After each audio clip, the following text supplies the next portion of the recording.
Good morning, folks. We're going to run down all the top news today, including the sun, weather, cosmology, catastrophism, and climate change. We're starting with our star at spaceweathernews.com, and we find the last day on the sun was relatively quiet apart from dancing plasma filaments we saw around the limb in those opening shots.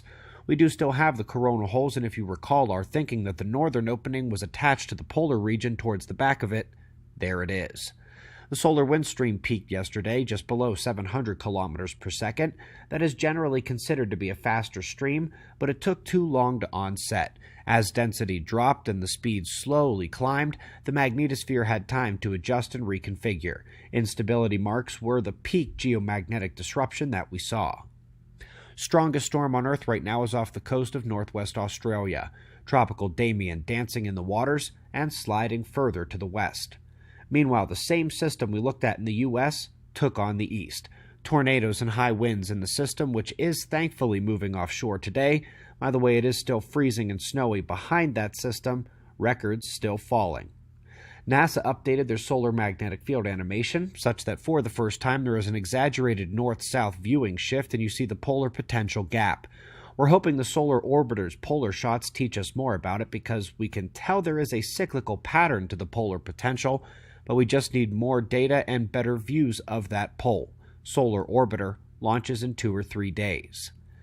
Let's start out in terms of the articles with an almost obligatory mention of a paper that examines not a single cosmology that we favor here at the Observers, but which shows among those they did study that the cold dark matter model is disfavored by comparison, which is a conclusion we favor in general.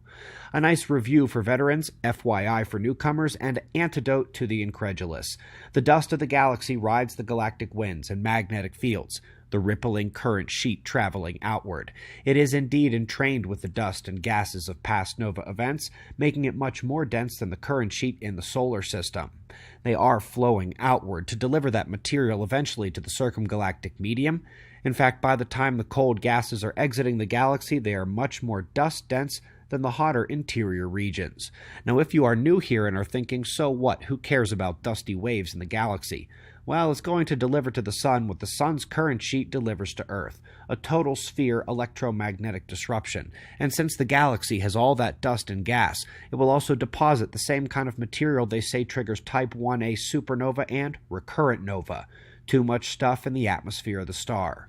And with our sun, it would be happening while the electromagnetic disruption from the current sheet was underway. Below this video, find the Cosmic Disaster movie link. The solar micronova is an astrophysically real possibility, and it's almost due again. So folks, our Twitter account is now gone for good. Permanent ban, and to be honest, it was exhausting, and I'm almost happy it's gone. But there are a few drawbacks. I've been posting the earthquake alert maps on Twitter now for about 2 years longer than I was supposed to. I did promise long ago that one day they would only be in our app, and that day is today, and not by my choice. FYI, that's the Disaster Prediction app. It does earthquakes, solar flares, geomagnetic storms, cosmic ray alerts, and if the sun ever begins accumulating material in the corona in a pre-nova phase, this is my only way into your hands to let you know. Be sure to set up which alerts you want to get. So now we've come to the climate, the topic that has the Congressional House Select Committee on the Climate Crisis demanding Google take down this YouTube channel by today. Well, today is not technically over yet, depending on when you're watching, but beyond the unconstitutionality of the request, so far Google has taken no steps against this channel. Even as Avaz, the world's supposed #1 online activist group, starts a petition to take down climate-related videos, you can actually find our channel's name on that list. Interestingly, they attack a video I did a year ago called Fatal Flaw in Climate Change Science. Interesting thing is that the video talks about the need for solar particle forcing, which is the exact thing the officials of the world actually did.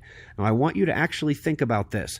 While Congress is begging to get us taken down, while soy boys and their masters start petitions to take us down, it is Google and YouTube who have stood firm and allowed this channel to remain.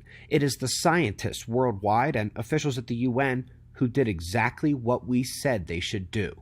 Who's got it right? Well, that's a pretty good cue for our top story of the day. Finally, another update on the Beaufort Gyre, and folks, it's still holding. It's been 2 years since Yale's cold climate bomb announcement. that the gyre was accumulating too much fresh cold water, wasn't releasing it as normal, and that when it did, it could dramatically cool the world, especially the northern hemisphere with its disruption of the Gulf Stream. Well, as I mentioned, it's still holding, still strengthening, and at this point its release could be the blow to the hot water flows in the Atlantic.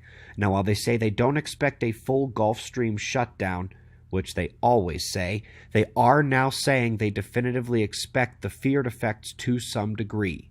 The Yale team was in on this one as well, and if I may, it's been a while for them as Princeton was building a major lead in terms of which university was figuring out climate truth the fastest. And given the fact that it is in fact Google and YouTube standing by the channel, it is the world's scientists who are doing exactly what we said they should do in the video that they want taken down. I imagine they'd probably have a heart attack if they saw the climate forcing movie or the 7-part follow-up series. Back to the Observer's research calls. Yesterday we opened up the third research group, but today we need some higher level folks. This is much more of a macro management. You are coordinating with the group leaders, helping to organize their information. If you don't want to grind out research, if you have the time and can handle being an operator, find a way to email me. That's the only prerequisite. Now, for everyone else, indeed, this will help us start the groups faster, getting them up and running. The Quake group and Primitive Tech group are getting on their feet, and I expect to have some emails in my box from yesterday's group as well, which I will look at now.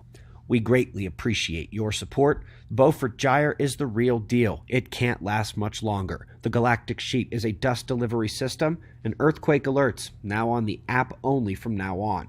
We've got wind map forecasts and shots of our star to close, and of course, we'll do this all again tomorrow. Right here, but right now it's 5 a.m. in the new Valley of the Sun.